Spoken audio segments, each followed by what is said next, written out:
Listeners, thank you for tuning in for more of Season 5 with our Grow, Thrive, Inspire podcast, a podcast created to help you grow both personally and professionally, to thrive with clear goals and visions, and to inspire. Whether you're a full-time resident here at Lake of the Ozarks, a visitor, or hope to be either in the future, we think that you're going to love this episode as much as we do. So today on the show, we have a very special guest from Edmond, Oklahoma. She is a broker / director of development for John and Emily Askin with Remax Preferred and Remax at Home, who we had on earlier in this season. She shares the same position and passion as I do for her brokerage, helping individuals get into the industry with the right tools and resources it takes to be successful. So with over 25 years of experience, this woman is a total rock star. It's my pleasure to welcome my new friend, Miss Diedra Barber. Diedra, thank you so much for being on the show today. I'm super excited to learn more about you and talk about that topic that we were talking about that kind of applies to just everyone. Thank you very much. I appreciate you guys reaching out to me and having me. So, Diedra, let's just start with you telling our listeners just a little bit more about yourself and kind of where you found the passion to do what you do. Okay, I've been in real estate practicing for over 25 years. However, I've been licensed, I hate to say it, since 1987, I believe. It's kind of a joke around here because my license starts with a 0. So oh, yeah. That's funny. You can kind of tell how long I've been at it, but I'm actively pursuing real estate for about the past 25 years. That's amazing. What kind of sparked your interest in real estate, if you don't mind me asking? Well, I just kind of fell into it at a very young age and just became to love all aspects of it. Then I had a brief period of time where I didn't do real estate, and that just wasn't really that fulfilling to me. So I decided to kind of jump back into it. So you originally thought that like being a part of the Remax franchise wasn't really going to work for you until you met John Askin. So what kind of changed your mind and had you become a fan of the Remax franchise and the brokerage? I'm a huge fan. Absolutely. But how it happened, I worked for almost 20 years at a independently owned brokerage. Okay. Very large one in our area. And so it was pretty much drilled in our head. And I actually worked for the owner as a licensed real estate assistant for a long time and did my own sales. Mm-hmm. But it was really drilled in our head that you don't want to be a part of the big bad franchises. They just want to charge you a bunch of money and you really don't get anything. And it's just, you just become a minion for their brand, so to speak. And I kind of bought into that because I didn't know any better. And when I decided to make a move, I believe it was 2019, I didn't have franchises on my radar. But I was meeting with everybody just because I'd been in the industry in the area for so long. I knew all the brokers, all the owners. Absolutely. And I would meet with them if they reached out to me. And I had pretty much, before I met with John, I had decided where I was going to go. And it was another independent. And I didn't know John personally, but I knew who he was through our market. And I did know that some agents that I've known for a long time and highly respect had their license with Remax at Home. Oh, okay. And so I thought, well, there must be something. These agents are there. So it was just kind of a cold call, recruiting call, make an appointment with John. I showed up, and within 5 minutes, I knew that I would be joining Remax at Home. That's awesome. And because, he didn't come out of the gate as a lot of the franchises that I met with, different ones, come right at you with, we can help you sell enough homes to offset what we charge. Oh, okay. Let me show you how it's only going to take one more sale to, pay for us. And I'm like, you're kind of starting off with a negative. Yeah. If you bring it to me that way. And so they were kind of playing into my misconceptions, but then John, it was totally different. It was not about that at all. He asked me questions about myself, aspirations, those kind of things. And, it really didn't get down to the money.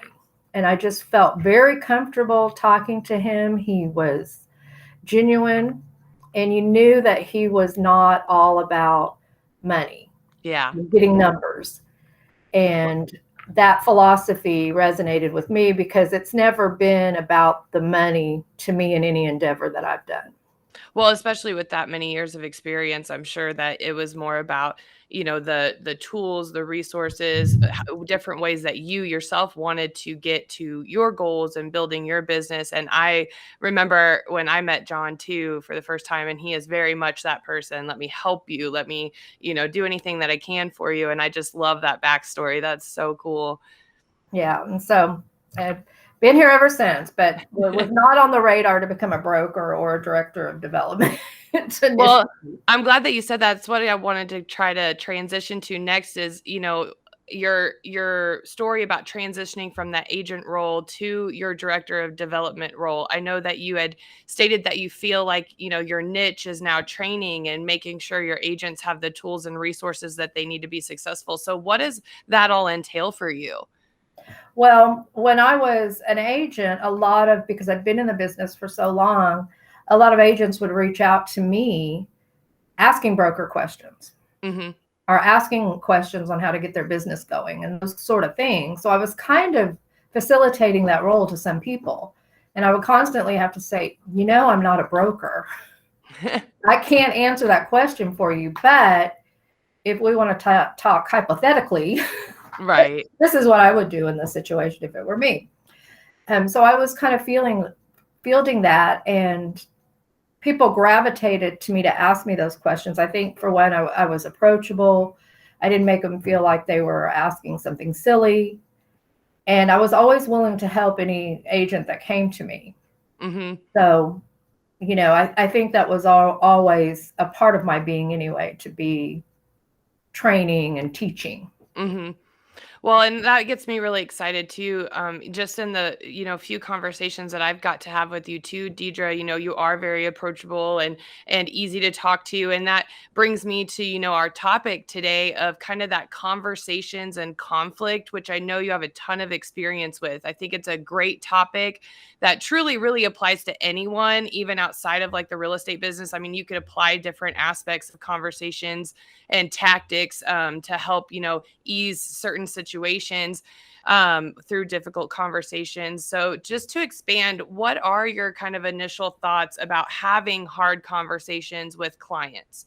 Well, I think the key is conversations. Mm-hmm. I really feel like our industry has lost as a whole um, what it means to be in real estate and what it means to be a realtor and a professional.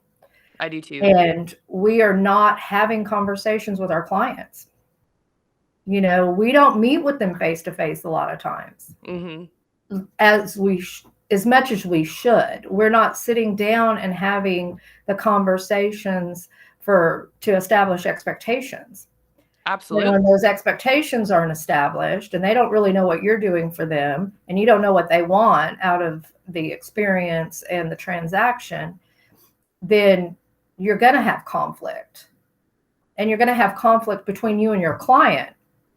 Mm-hmm. And if you can't address that or keep that from happening, you're really not going to be prepared to have conflict with another aspect that could happen in a deal, whether that's with the other realtor, anybody else that happens to be in that transaction. And as we all know, there's tons of people that get in the middle of a transaction. Yeah, you definitely have to have a team kind of around the agent for the client and getting them from the Right. start to the closing table and even beyond the closing table. And I think a lot of realtors I say our colleagues, because that's what they are in the industry, but we treat them as adversaries. So Mm-hmm. we Mm-hmm. almost go into the transaction with a bad attitude. a lot of times. And so I think we create a lot of our own conflict. I do too. I'm so glad that you said that too, because my next question for you is, as a leader now to your other agents, when you're training them, what are kind of some things that you're going over with them to help them with difficult conversations or objections, especially kind of like you were mentioning that initial point, if we're not putting ourselves in front of them initially, or if we're not having those conversations and involving other people in that transaction, kind of what does that look like from your training perspective? Well, when I'm meeting with agents and training with them and going over things, whether it's an existing agent or a brand new agent or maybe just new to Remax, um, I want to get a feel for what their strengths and weaknesses are, Mm-hmm. so that, because you can kind of tell when you're working with somebody if this person is not going to handle a negative situation well. you know they Absolutely. they um, they either don't know how to to handle that coming at them. They're unsure of themselves, they lack confidence, so I try to help build up their confidence and their knowledge base, because I think when you have that behind you, then you can deal with much more that comes at you, because you can't address a conflict in any situation in your in life in general if you're if you don't have information and you're not prepared. Mm-hmm. Mm-hmm. Then the only tool you don't have any tools, all you can do is react, and usually it's a bad reaction. Yes, So absolutely. I think building their confidence up, giving them the tools, role playing with situations that could happen. What are you going to do if somebody says this? Mm-hmm. You know, and working through some of those things, and also teaching them to know their value, because one of the big conflicts right now I think we're having is justifying our commission in this market where things are moving quickly and people think, well, why am I paying 6% or 7, whatever it is? Mm-hmm. um, so that could be your initial conflict you have to deal with. I find that is across the board nationwide. I mean, especially in our market here, we get the same particular conflict. Maybe that'd be fresh out the gate. Whereas, before this market had kind of taken off, you might get that a couple steps into that initial conversation or even afterwards. So would you have any advice to some of our listeners, I mean, being consumers too, that listen to our show, what are the benefits of having an agent in your back corner today? Because I really feel like a lot of people don't understand what value agents bring to the table as far as getting them, from start to the closing table, even the relationship past the closing table. I mean, there are a lot of aspects that go into it, especially with the urgency of this market. Number one, we have to tell a better story. We've got to stop posting on social media, sold in one day, boom, Mm-hmm. done. We've devalued our industry by doing that. We've made real estate look way too easy, and we all know it's not. Yes, Those of ma'am. us that are that are in it. So one of the things that I stress with our agents, if they post that something's went under contract in one day or two, whatever, tell the backstory. Mm-hmm. Know what led up to it, all the things you had to do to get there. Make sure that they understand that there's more to it than that, because why wouldn't uh, your consumer think he could do it for himself? Right. You Right. know, And there's a lot of fielding that goes into that as well. and that's just, there's so many aspects, and what I try to get my agents to do is know what your value is and what you're bringing to the table. And if you need to take a yellow legal pad and start from the moment you get a phone call saying somebody might want to talk to you about listing a house, and write down everything that you do from start to post closing, That's a great everything idea. that happened in there. And when you read that list, if you're not exhausted by when you read all that stuff, then maybe you need to start back again and go Yes, through some ma'am. training and Need to get reevaluate some different your vital avenues. activities figured out. But most of the time, when you take that step to write it all down like that, and you see it in black and white and you read it, you're like, oh, I'm charging 9% now. Yeah, And then absolutely.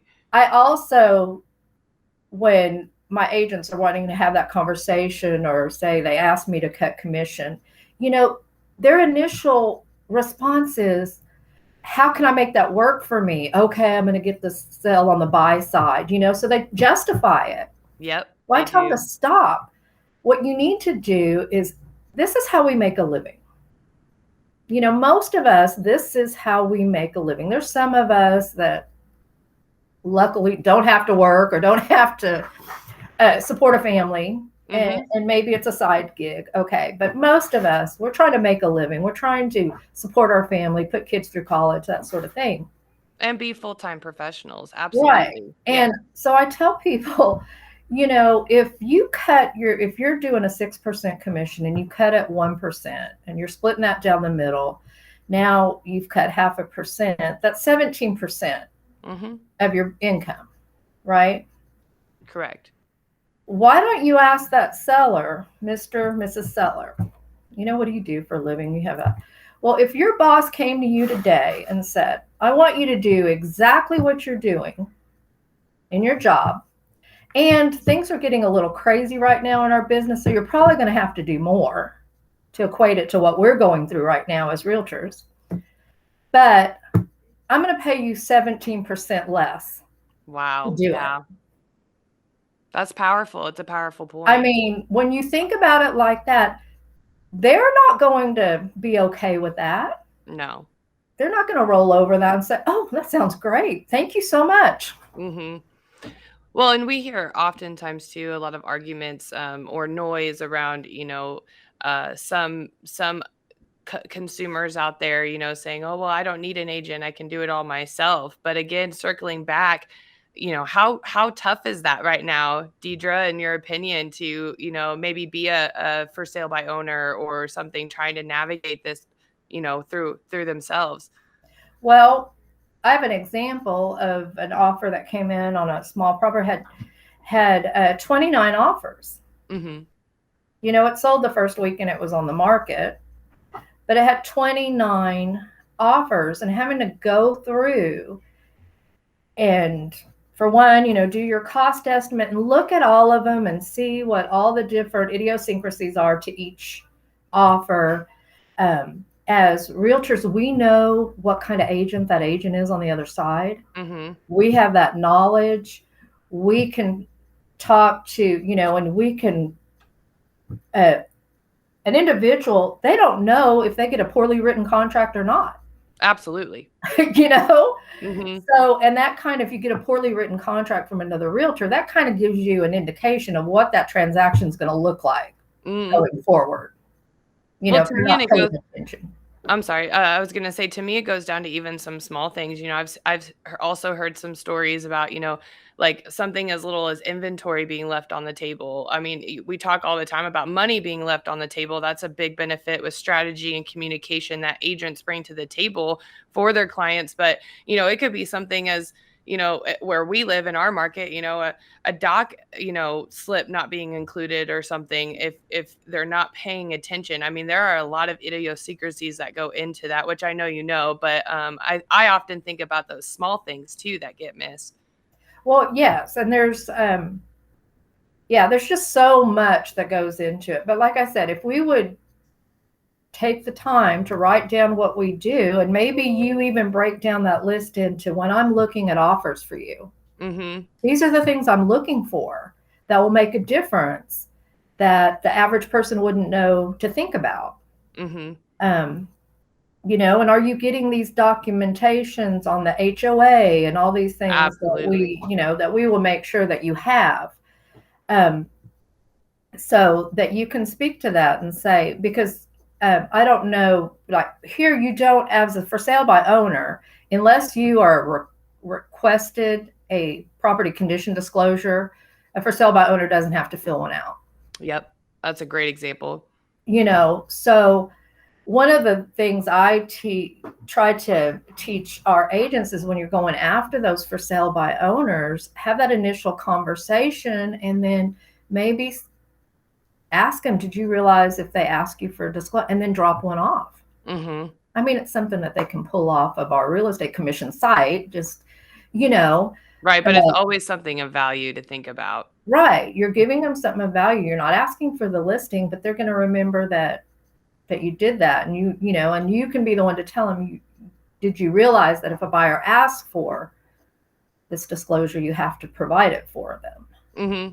So let me Absolutely. drop a copy by to you so that you have it, or whatever. And that has opened the door for some of our agents to actually pick up for sale by owner listings Mm-hmm. just Mm-hmm. by that one thing, pointing that one thing out, and just being nice about it and dropping it by and saying, I hope this helps you out. Good luck. If if you have any questions, feel free to reach out to me.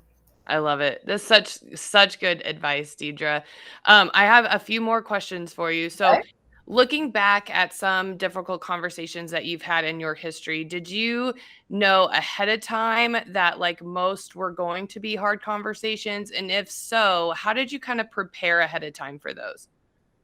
Well, it to me, it all stems back on those initial conversations that you have with a client, because Hmm. you know what their hot buttons are going to be if Absolutely. you have those conversations. So you can kind of, if certain things, like in this market, it's not probably the best example, but if you know that they have a specific timeline and the house Hmm. hasn't sold yet and they're starting to get nervous, that's going to be a difficult conversation.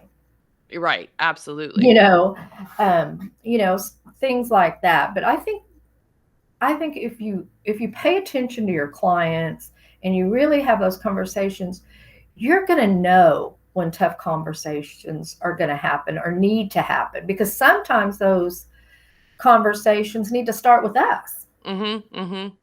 you know, um, and we need to be confident enough in what we're doing to not shy away from having those conversations when they're needed. Absolutely. And being That open just and causes honest. Right. That just causes more issues if you don't. If you want to just, kind of stick your head in the sand. But as a professional, and as them using you being, the expert that they're Mhm. not, you owe it to them, and Absolutely. in your professionalism, to go to them and have those tough conversations. Now, I'm sure in the course of my career I've had some stuff come out of left field. We all do. Right, right. Sometimes you got to pivot, you got to think on your feet. But also, if that happens, most things don't have to be addressed that minute. Yeah, you can actually take some time, and most people, I think, actually respect it more if you're just like, "You know what? I don't have the answer, but I'm gonna, get it to you as fast as possible," instead of trying to like, navigate it uncomfortably. Right. Or if you know that they're reaching out to the excuse me, you, and that they're upset about something Mhm. that has happened. Um, How do you avoid taking things, like, personally, too? I know that that comes up a lot, especially when I'm in my training classes with other, professionals. So, like, how do you personally not take things personally? well, I think you have to kind of understand that just because somebody's coming at you in a negative way or with some conflict or something, it may not have anything to do with you. Mhm. Yeah, it's You a very know, emotional transaction. right? And it could be something else that has got them torqued about something that you had nothing to do with. But you're the closest person at hand. You're the one that they're gonna, take it out on. And sometimes it's very hard because we get to know our clients, Mhm. pretty well. And we're in the middle of one of the biggest transactions in most of their lives. So it is highly emotionally charged. Yes. Um, but you just have, you have to grow a little bit of thick skin in this business, because you might, things happen, deals fall apart, people get Mhm. upset with you. Um, And you just have to let that go. I mean, I think take a moment. You can kind of take it personally, put it in the right perspective, see what you can learn from that situation, and then shake it off and move on. I love it. Yeah. Kind of You give just have yourself to. one of my brokers, Mel Krantz, she always does like the what is it, the Mel Robbins or something rule, like the take 3 seconds, 5 seconds, count back and then you're done. Right. Sometimes you've got to, I like to say, sometimes you got to percolate with it. Oh yeah, there you You go. kind of got to let it percolate and get what you need. Got to let it drip down, take what you need out of that situation, and then throw the rest of it away like you do a coffee filter. Yeah. Yeah, there you go. So, Okay, a couple more. I'm sorry. What do you do when like you can't get that win-win to happen with a client? Like how do you walk away and why is that also important? I think it's important for your peace of mind because you could just be banging your head up against the wall with some Mhm. difficult clients. But one of the things early on when I'm talking with newer agents is it's okay to say no Mhm. and it's okay to fire a client. Sometimes you need to. And you have to be, because if you don't learn that early on, it gets harder and harder to do. It does. Yes. Okay. Because you never want to feel like you failed. I couldn't handle this situation. I couldn't do it. There's some people you just can't please. Right, absolutely. And there's some people that, it's just better, you're better off to um, let it go. And you need to recognize that relatively early. Mhm. The earlier you recognize it, the easier it's going to be. And the earlier you recognize it, you may be able to turn that into a referral. Yeah, or a positive working relationship if you can do that. Yeah. But if nothing else, if you can say, you know what, um, this, and you don't want to make it sound like you're firing them, but Absolutely. just like, maybe you've got this going on and you can't give it the kind of attention that you want to give it. So I've got this great agent over here that's willing to, work with you. You got to, massage it the Mhm. right way. But at least then, because usually we put some effort and time and marketing dollars into this relationship. So you want to be able to recoup that if you can. And if Right. you can refer it in the proper way to make it, this, I'm doing the best thing for you. This is going to be so much better for you. Usually, it works out. And then everybody walks away happy and it Yeah. turns into the win-win. Yeah, you Sometimes, definitely well, I mean, when you're in it, like you're definitely not gonna get along with every person that you come across. I mean, that's just life in general in my opinion. So it is good to kind of think about a process or a system, when that happens. Because yeah, and then if you don't, then more conflict arises naturally anyway. absolutely. And speaking of conflict, with another agent, one of the things there again, you can usually tell early on when it's going to be hard. Mhm. And one of the tricks that really works, and I shouldn't say trick because I'm not Mm. tricking anybody, but is when you're having that conversation with the other agent and the other agent is telling you, well, my seller's not doing that, blah, blah, blah, and they're creating that tension and all that, you know, I always take a minute and I said, we're going to get this worked out because Yep. I know, I know you're a reasonable person and I'm a reasonable person. So there's no reason why, and your seller's reason, when you start telling another agent how reasonable they are, Mhm. they, they try to become that reasonable person, Yeah, it diffuses pretty quickly. Mhm. I you love know, that tactic. and And again, that's the wrong word. I mean, it's not, yeah, shady by but any means, but yeah. right. But, when you just kind of let them go on and then pause and say, well, I know you're a reasonable person and I'm Mhm. reasonable. And I know, from what you've told me about your seller, they say, and you just kind of diffuse it. And then they try to rise to that expectation. Well, And see, there my again, it's expectations, setting absolutely, expectations. yeah. And my biggest thing too with that is I feel like it's really great leadership. I mean, you're taking a potential conflict and changing that mindset. That's what I always talk about is, you walk into every situation every single day, whether that be your job, family life, personal things going on, anything like that. And you have the ability to have whatever mindset you're going to have before you even get into the thick of that situation. So just being able to be that leader and help somebody else change that mindset into a more positive level is such a huge thing, I believe. Clients, other agents, any part of that aspect Yeah. of that team or personal life, even. And that's something for agents I think should remember. Pay attention to when you're making a call, when you're reacting to something, because you might not be in the right headspace. Absolutely. You might have just had to discipline your child, or uh, something happened. You had a flat tire, or whatever. But you've got to return these calls. Well, maybe that's not the time to return those calls, Mm-hmm. because that conversation is going to be a little bit jaded on what you are in the middle of going through. Mm-hmm. So make sure that you are clear and in the right headspace before you have an important phone call. Mm-hmm. Because if you go at it and you have some negative baggage with you, that may jump over into that conversation and cause that conversation to go down the wrong way.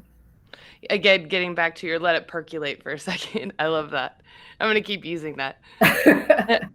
Okay, just one more last question, kind of a three-part rapid fire to you, Okay. getting back to you personally. So I love asking all of our guests these questions, but first one is, where is an area of growth you want to experience in your personal or professional life? Um, well, in my personal life, I want to travel more. So I want to Yeah. get more experience and get around, different people and different situations and that kind of thing. In professional is just to continue to learn. Mm-hmm. And that's one of the things I try to strive with my agents, because I'm asking you as director of development Absolutely. to continue your training and continue working towards mastery. I have to do the same thing. Yeah, I I have to I do too. I I have never to stop keep learning. improving myself. So that's kind of my thing. I just want to get as much training and go to as many um, things that I can go to that I can bring back Mm-hmm. to help our agents. Where do you feel like you're currently thriving right now? Um, I think I'm currently thriving just in our development side of things, because now that I've been in this position for a little while, and I'm starting to see an impact with more of our existing agents Mm-hmm. that are seeing, maybe going to meet with Diedra might be helpful. It's easy to get the newer agents on board.